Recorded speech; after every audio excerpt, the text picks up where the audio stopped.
Thank you. In 1938, the father of nature conservation, Aldo Leopold, put his finger on a problem I'd like to discuss with you today. He wrote, "Our tools are better than we are and grow better, faster than we do. They suffice to crack the atom, to command the tides, but they do not suffice for the oldest task in human history, to live on a piece of land without spoiling it." Since Leopold's words, 80 years have gone by, and human population has almost tripled. Millions around the world are joining folks like you and me in consuming more and more and more stuff. Experts are alarmed. They say that our growing appetite for land, water, and minerals threatens not just nature, but us and our peace and prosperity. Take, for instance, our smartphones. There are more of these on the planet today than people. A typical device contains over 60 different types of earth metals. The extraction, manufacturing, and transportation of those metals for just one iPhone crisscrosses the planet 500,000 miles, polluting air and water, destroying farmland, and fueling conflict and death in developing nations. Once in our hands, charging them emits megatons of carbon into the atmosphere each year. If we toss them into the trash later, well, we create another set of problems. At the global scale, participants of the recent 2017 World Economic Forum suggested the most likely risks to humanity aren't from cybercrime or chemical warfare or other things that we might imagine, but from a sick planet, our home, our grocery store, our water well. So how do 7 billion of us, soon to be 9 billion, live on this planet without spoiling it? Without spoiling our chances to survive and thrive? Well, the good news, I believe Aldo Leopold was right. We are clever. We can grow food without soil. We can engineer animal and plant DNA. We can even fly all the way around the world on solar-powered wings. Why then are we failing our oldest task? I don't believe it's because we don't have the technology. I believe it's because we don't use our brains and just adapt. Instead, we continue to pursue unlimited economic growth on a finite planet. We choose not to reduce the footprint of our lifestyle. We choose not to buy less, eat less, or travel less. But we could. We could live on this planet without spoiling it. We could choose ways to be happy and healthy while protecting the planet. And I believe we can get others to join us too. I believe we can solve this problem because we are clever. Not only can we innovate and solve complex problems, but just as importantly, we're learning how our greatest tool, the human brain, works too. Emerging research in this field gives me hope I believe we can make sustainable choices. We can choose ways to be happy and healthy while protecting the planet. And we can get others to join us too. What I've learned isn't rocket science. It's much easier than that. Using what we've learned about our brains, we can do two very, very important things. Manage ourselves and skillfully engage others.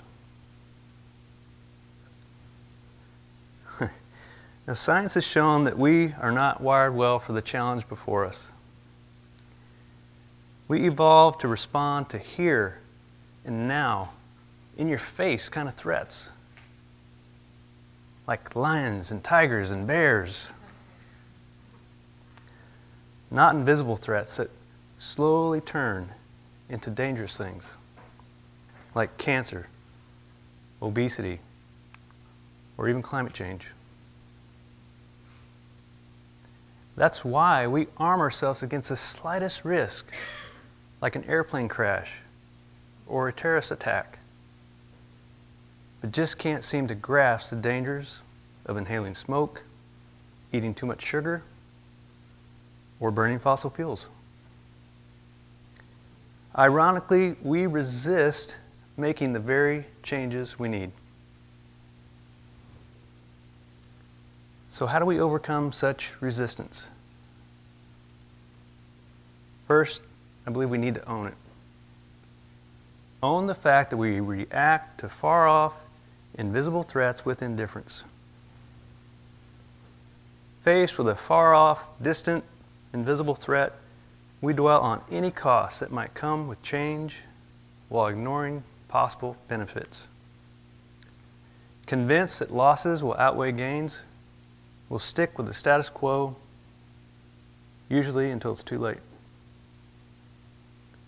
This loss aversion bias has kept me from making important changes in my life. But like others, I found that if I can mentally get up into the bleachers and look out and see the whole field, see my life, it's a game changer. You see, this perspective helps us see that those far off, distant, invisible threats, they're actually real, likely to come about, and they're dangerous. With our brains liberated, we can respond logically. So how do we skillfully engage others? How do we move the community forward in the right direction? To build this capacity, I suggest 3 things that we can all do on a daily basis. Appeal to emotion, show respect, and show rewards. When engaging others, remember emotions trump facts. Let go of the notion that facts alone will change every person's mind. Studies show countering someone with facts may even backfire. Instead, in those situations, find someone or something the person cares about. For me, it's seeing friends, loved ones, and this nation being devastated by obesity. It's returning to the forest of my youth and finding only stumps, cattle, and an empty stream. Second, show respect. Don't strive to be heard, strive to listen. And if you find yourself angry and responding to someone on Facebook or an email, just stop and imagine that he or she is right there in the room with you. When we engage respectfully, we can touch on tough topics with most anyone. And we'll leave the door open for future conversations. Last and perhaps most important Show the rewards of sustainable living. Show that you are happy, you're healthy, and you're debt-free. Help others see a life of less can be so much more. Your life, like the life of Buddha, Gandhi, Jesus, and others, can be a model. Remember, research has shown people trust people that practice what they preach. I've made a number of changes in my life recently, and I follow in the footsteps of many, many others. I believe that if we're smart, that if we use our tools and our brains, we will finish our oldest task. We will live on this planet without spoiling it. Now, it won't be easy, but it's our task. And it's a duty we owe not just ourselves, but future generations. Thank you.